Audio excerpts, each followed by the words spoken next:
status pelajarnya tidak akan hilang. Mereka tetap statusnya adalah pelajar SMP A, SMA B, dan kemudian tetap mereka belajar sebagaimana biasa, tapi pola hidup yang dirubah. Satu, misalnya jam tidurnya harus jam 8, itu kan susah tuh. Kalau di rumah nggak bisa. Dua, bangunnya harus jam 4 pagi. Tiga, begitu bangun harus mandi. Setelah mandi mereka membereskan ruang tidur mereka. Setelah itu mereka membersihkan lingkungan halamannya. Setelah itu mereka harus sarapan pagi. Setelah itu mereka pergi ke sekolah. Sore harinya nanti mereka belajar berolahraga, bersepak bola, main voli, latihan baris berbaris, push up, sit up. Yang itu saya lakukan dulu ketika SMA. Hari Senin Kamisnya diajarin puasa Senin Kamis. Setelah maghrib mereka belajar mengaji bagi muslim. Kan bagus. Kan ini arah pembinaan yang tidak didapatkan di ruang lingkup kehidupan pribadi mereka di lingkungan rumahnya. Dan tidak ada pelatihan militer. Jadi masuk barak militer bukan latihan perang-perangan, bukan. Membantu membangun kesehatan pikiran, kesehatan mental, dan kesehatan raga mereka agar mereka menjadi anak-anak yang bugar, tidak minum, tidak merokok, tidak makan eksimer, tidak minum ciu. Yang itu obat-obatan itu marak di mana-mana. Kalau ini tanggal 2 Mei berarti mulai diterapkan di mana saja, bagaimana sih? Beberapa daerah ada yang sudah menyediakan, kan kewenangannya ada di Bupati Wali Kota juga, bukan hanya kewenangan di provinsi. Nah, saya di tanggal 2 akan menyelenggarakan itu di Kota Bandung. Tetapi Kabupaten Purwakarta, bupatinya udah telepon saya, sudah siap untuk melakukan pembinaan kerjasama dengan Batalion Armed 9 Pasopati. Kemudian Kabupaten Cianjur menyatakan sudah siap. Nanti malam saya cek lagi yang Bupati Wali Kotanya memiliki kesiapan. Bisa 6 bulan, bisa setahun. Tetap belajar di sekolah. Tetap belajar, mereka tetap melaksanakan kegiatan belajar mengajar, gurunya mengajar di sekolah. Cuman bedanya mereka melaksanakan kegiatan itu di areal komplek militer atau Polri. Nanti ada ruang kelasnya. Nanti ada guru yang dari sekolah di mana dia asal untuk berkunjung. Nggak ada problem apapun. Saya dulu pernah membuat ruang itu dengan membuang ruang sepak bola. Saya bukan baru loh. Saya dulu bikin sekolah sepak bola namanya Asad Jaya Perkasa yang sekarang pemainnya sudah banyak menjadi pemain nasional. Mereka dimasukkan dalam barak komplek, kemudian mereka dididik sekolah sepak bola dan mereka terafiliasi pada sekolah-sekolah tertentu dan berhasil menjadi pemain-pemain timnas, pemain profesional hari ini. Tapi kategori bermasalahnya seperti apa misalnya? Untuk kategori seperti apa? Tukang tawuran, tukang mabuk, tukang main Mobile Legend, yang kalau malam kemudian tidurnya tidak mau sore, ke orang tuanya melawan, melakukan pengancaman, di sekolahnya bikin ribut, bolos terus, dari rumah berangkat ke sekolah, pas sekolah nggak nyampe. Kan kita semua dulu pernah gitu ya. Udah ada koordinasi dengan Kementerian Pendidikan Dasar dan Menengah kan? Ya begini, ini kan kita, kalau koordinasi kan tentu Kementerian Pendidikan Nasional, Pendidikan Dasar dan Menengah kan sudah melihat langkah-langkah yang dilakukan di Jawa Barat. Kenapa? Coba gini deh ukurannya, kebijakan ini sangat disetujui oleh orang tua, dicek di media sosial, siapa sih yang paling mendukung terhadap kebijakan saya? Rakyat Jawa Barat. Siapa yang menentang? Para elit. Nah pertanyaannya, elit-elit ini ngurusin nggak anak-anak yang tawuran tiap hari? Elit-elit ini ngurusin nggak tuh anak-anak yang di kolong jembatan tidurnya tiap hari? Kan nggak ada yang ngurusin. Cuman komentar aja bisanya. Itu dalam bentuk himbauan atau nanti akan diturunkan dalam bentuk aturan resmi lewat Dinas Pendidikan? Hari ini kita sudah bikin surat edaran gubernur. Mungkin hari ini surat edaran gubernur sudah saya siapkan. Kepala sekolah sudah kita kumpulkan. Dinas Pendidikan Kabupaten Kota sudah kita kumpulkan. Kemudian Kepala Kementerian Agama, Kantor Kementerian Agama Kabupaten Kota sudah kita kumpulkan. Sudah bertahap. Nanti saya tuh punya kebiasaan buat opini dulu, kemudian sosialisasikan dulu, baru bikin surat edarannya. Kalau dulu enggak surat edaran, terus habis itu enggak berfungsi surat edarannya. Saya enggak. Kalau koordinasinya dengan pejabat militer ini seperti apa, Pak? Kita kan sudah ada MOU dengan Mabes TNI Angkatan Darat. Kita juga kan memiliki kesamaan visi dan misi dengan Polda, dengan Kodam. Para bupati wali kota memiliki sinergi dengan Kapolres dan Dandim dan batalion-batalion di setiap daerah. Nggak ada problem.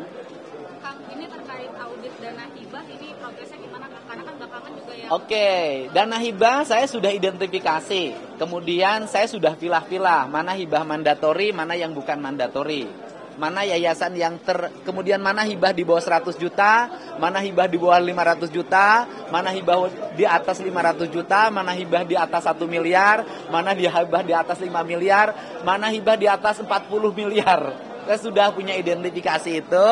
Dalam waktu dekat kami akan melihat dari sisi aspek auditnya. Setelah audit nanti kami lihat kecenderungannya seperti apa. Setelah kecenderungannya kami baca, pemainnya siapa, arahnya kemana, kami akan membawa ini ke ranah hukum agar menjadi pembelajaran penting, tidak terulang persoalan serupa. Kang, ini audit ini kira-kira bisa menyelamatkan berapa besaran APBD Jabar? Kalau menyelamatkan tidak akan, kan duitnya udah dikeluarin. Paling mereka harus mengembalikan, kan gitu loh. Ada dorongan Ya kalau nanti ditemukan bahwa auditnya ternyata SPJ-nya fiktif, ya pidana korupsi, kan gitu loh. Tetapi yang paling utama adalah menyelamatkan keuangan Provinsi Jawa Barat ke depan. Termasuk kan kami kemarin sudah melakukan realokasi anggaran. Realokasi anggaran itu sesungguhnya adalah penyelamatan keuangan negara.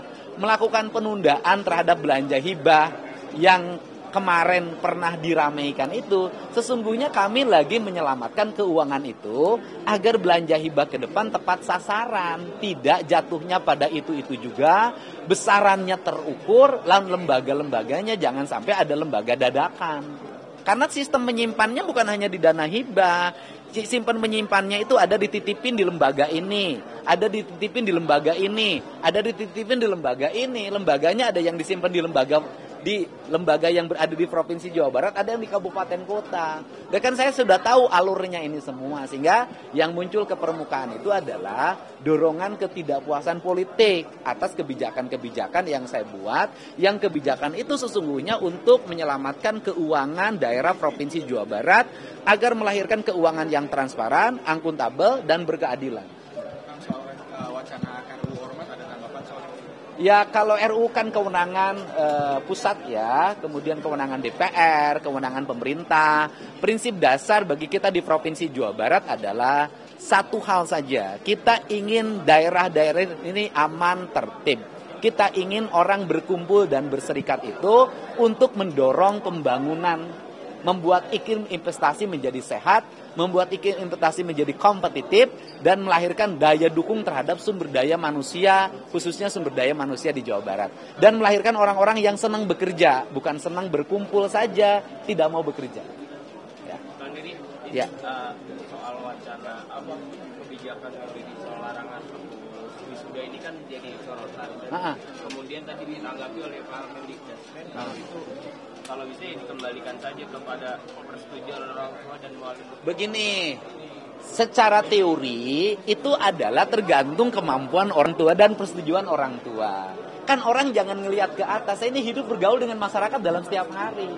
Tapi orang tua itu tidak akan kuat manakala sekolahnya menyelenggarakan.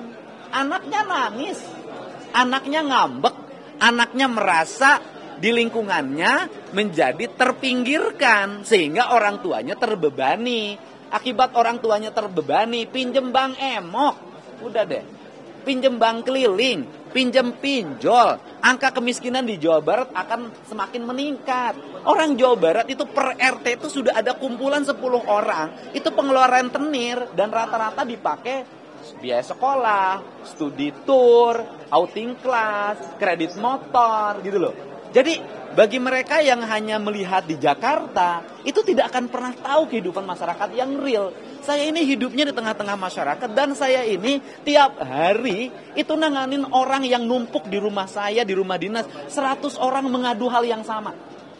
Jadi bagi saya hari ini akan tegak lurus. Saya akan lebih mengutamakan melakukan pembelaan terhadap rakyat Jabar, merubah sistem hidupnya, meringankan beban mereka, dan mereka harus bersekolah sampai SMA. Saya tidak akan mendengar siapapun. Yang penting saya sebagai Gubernur Jabar bertanggung jawab terhadap kesejahteraan rakyat Jabar. Kang Deddy, lagi boleh nggak? Ya. Ini viral di SMA yang daerah Bandung. Ada guru meminta siswanya bikin gambar alat kelaminnya sendiri?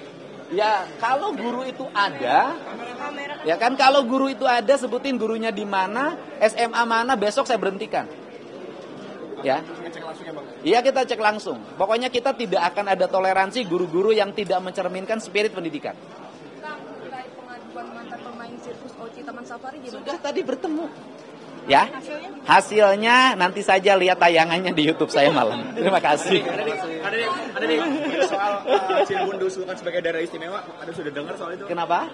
Cirebon diusulkan sebagai daerah istimewa, sudah dengar soal itu? Iya, kita sih selama itu untuk kepentingan dan kesejahteraan rakyat Cirebon nggak ada masalah.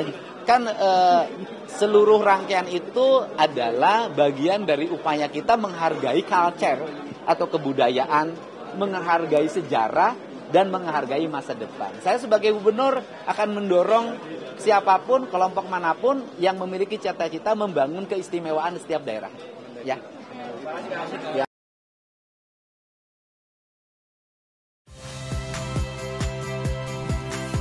Saya Radi Saputro. Saksikan program-program Kompas TV melalui siaran digital, pay TV dan media streaming lainnya.